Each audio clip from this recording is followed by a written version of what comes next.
नमस्कार साथियों, मैं Devesh Sharma all India BEd union के इस यूट्यूब चैनल पर आप सभी का हार्दिक स्वागत है।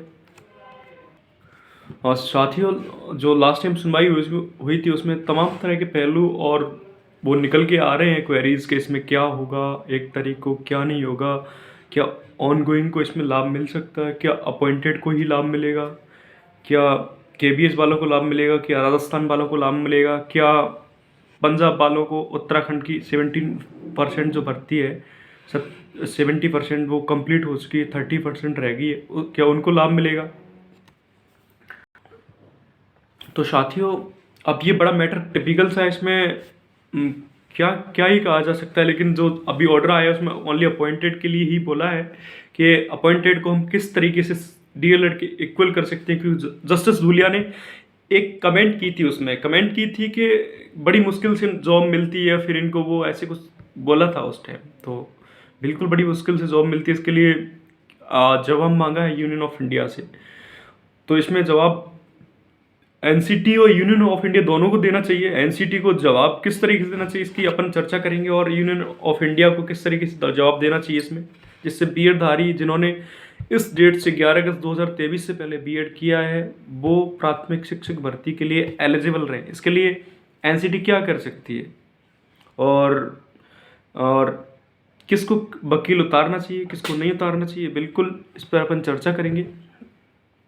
जो एनसीटी को क्या जवाब देना चाहिए इस पर अपन चर्चा करते हैं। एनसीटी को जवाब देना चाहिए कि इस तरीके से हमारे पास डिस्प्यूटेड मैटर आए थे, मतलब यूनियन ऑफ इंडिया ने इस तरीके से हमने बीएड को शामिल किया, लो टेट पास कैंडिडेट तमाम तरीके के उस टाइम वो नहीं थे। अब इन जो हो गया वो हो गया, लेकिन इन स्टूडेंटों का क्या दोष जिन्होंने इस नोटिफिकेशन देखकर बीएड किया। और ऐसे एक मैटर था, एक इग्नू का जो जजमेंट था सुप्रीम कोर्ट का, जो बीटेक को लेकर, लेकिन बाद में उनको सुप्रीम कोर्ट ने उनको लाभ दिया था, उनको बीटेक इक्वल माना था, कोई फर्जी यूनिवर्सिटी ऐसे ही कुछ था सिस्टम, लेकिन उन स्टूडेंटों की उसमें कोई गलती नहीं थी, तो उनको इक्वल माना गया था। ऐसे कुछ लाभ देना चाहिए, क्योंकि कैरियर के 5 साल अहम होते हैं। वो 5 साल कहाँ से आते हैं ये सुप्रीम कोर्ट को बताना चाहिए वहाँ पे, कि एनसीटी को जाके, और यूनियन ऑफ इंडिया को बताना चाहिए तुषार मेहता,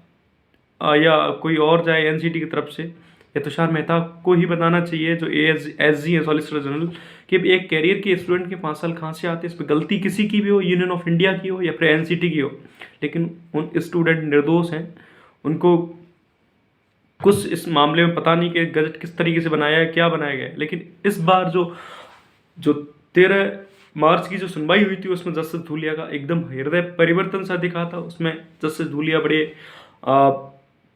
उदार बात दिख रहा था उनके अंदर के, कहीं ना कहीं उनके मन में था कि बीएड को रखना है। लेकिन साथियों, ऐसा लग रहा है कि ऑन अपॉइंटेड बचने की पूरी संभावना है।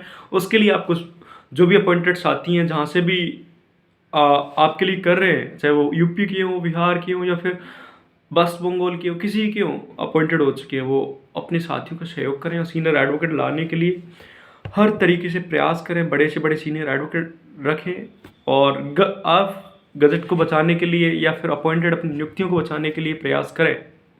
आपकी 1 महीने की सैलरी चली जाए तब भी आपको पीछे नहीं हटना है। हरीश साल्वे के लिए अड़े रहो, अपने साथियों को बोलो हरीश साल्वे, मुकुल रोहतगी या बड़े बड़े सीनियर एडवोकेट लेके आए, तो वहाँ चर्चाएं होंगी, तो इस बात में पता तो चले कि मैटर कितना सीरियस मैटर है, इस पर बच्चे बहुत परेशान हैं, इसकी समीक्षा की जाए। और ये मामला मेरे सुनने में आया है कहीं ना कहीं कि सुप्रीम कोर्ट में इस मामले की जो भनक है वो सीजीआई तक पहुंच गई है। सीजीआई इस मामले को संज्ञान में लेकर आज बता रहे कोई कुछ चल रहा है सुप्रीम कोर्ट के अंदर। तो देखो उस मैटर को लेकर क्या निकलता है और क्या नहीं आता है, ये बातें क्या निकल के आती है। तो आप जो भी है जुड़े रहिए, और आप नए हैं तो मेरे यूट्यूब चैनल को सब्सक्राइब कर लिए, और सभी साथियों तक बीएड की उन तक अपनी इस चैनल को पहुंचा दें, ऑल इंडिया बीएड यूनियन को, जिससे अपनी आवाज़ है ऑल इंडिया बीएड यूनियन की सभी साथियों तक पहुंच सके। और आपकी क्या राय है वो मुझे आप कमेंट करके बता सकते हैं कि आपको किस तरीके से क्या करना है, ऑन गोइंग वाले, अपॉइंटेड वाले, बिल्कुल सभी साथी। और जो साथी अपॉइंटेड है अपना वो तो एडवोकेट पहुंचा रहे हैं, अभी ऑन गोइंग का पता नहीं क्या साथी क्या करेंगे। देखो एक बार इसको होने दो 1 तारीख वाले जजमेंट को, उसके बाद और देखेंगे अपन क्या होता है ऑन गोइंग वालों का। फिर उसी अनुसार रेबू का चर्चा करेंगे अपन। रेबू पे वेलफेयर वाले रेबू लगा रहे हैं ऑलरेडी, बता रहे थे, तो बिल्कुल लगाने दो। अपन के सब साथियों को सपोर्ट है, लगा रहे हैं, जिनको जो काम कर रहा है बीएड के लिए करने दो बिल्कुल। जो साथी बोलते थे तो, लेकिन पटवाली सर ने लास्ट टाइम भी बोला था कि जो साथी जिनके शादियां हो चुकी हैं, तमाम तरीके वो हो चुकी है नौकरी के ऊपर, उनको क्या पता था क्या मैटर है इसका। तो लाइफ ऑफ लिबर्टी कहीं ना कहीं सवाल बनता है। साथियों जो भी अपडेट आएगी आप तक बता दी जाएगी, लेकिन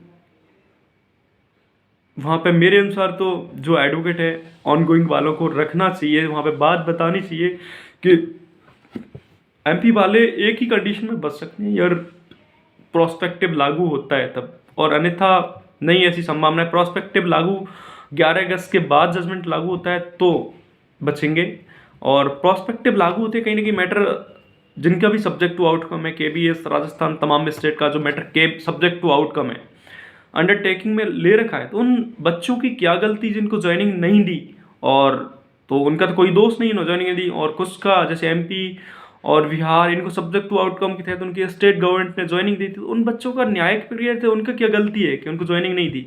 आज उनको उनकी स्टेट ज्वाइनिंग देती, उनको नौकरी मिलती।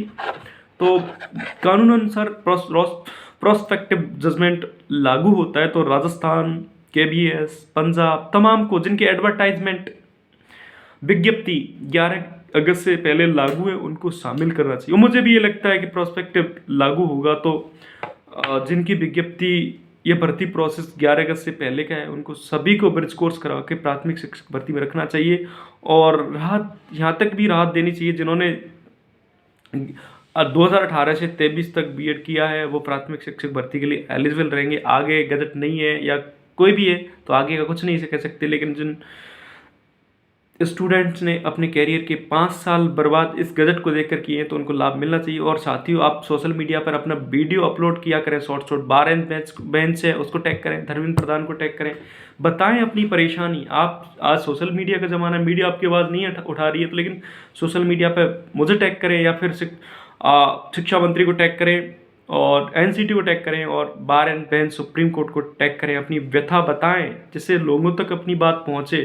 क्योंकि अब धरना प्रोटेस्ट हो नहीं सकता, क्योंकि अब आचार संहिता लग चुकी है। तो आप सोशल मीडिया के माध्यम से सरकार तक अपनी बात पहुंचाने के लिए इस बात को एनसीटी अपना मजबूत वहाँ पे जवाब दे, किस तरीके से जवाब दे आप अपना वहाँ बताएं कि एनसीटी इस तरीके से जवाब दे कि इन बच्चों का क्या दोष है जिन्होंने इस गजट को देखकर बीएड किया था।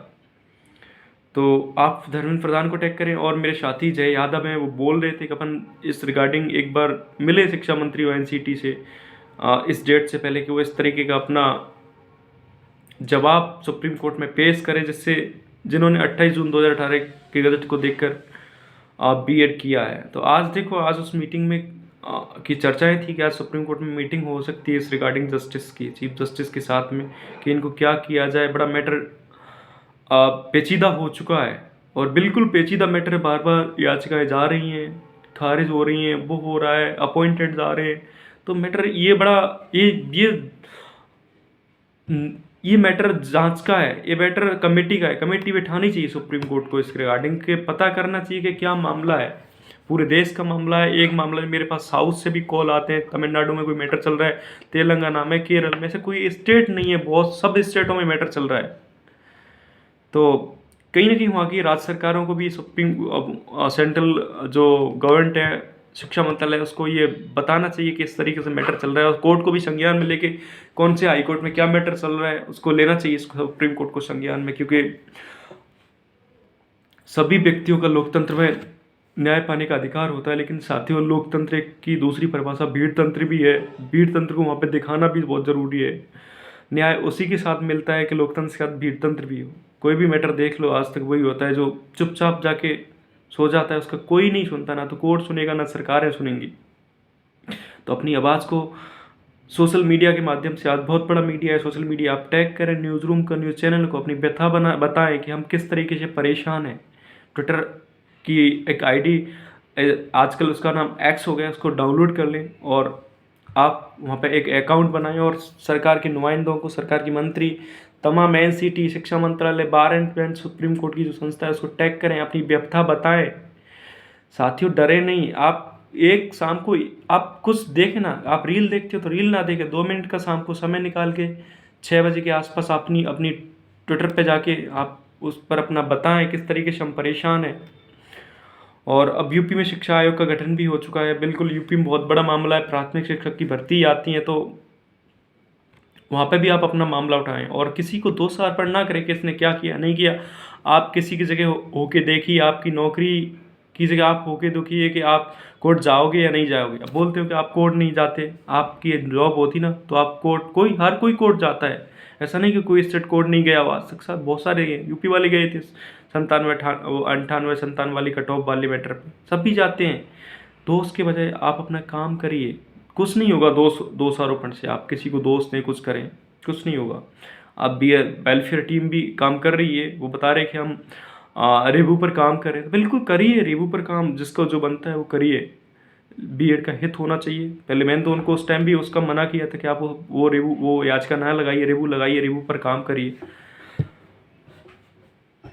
देर आए दुरुस्त आए, अच्छी बात है, बीएड के लिए कोई काम कर रहा है तो बिल्कुल जिससे जो बनता है सोशल मीडिया पर, यूट्यूब के माध्यम से, तमाम मीडियम के सामने अपनी बात रख सके, सरकार तक अपनी बात पहुंचा सके।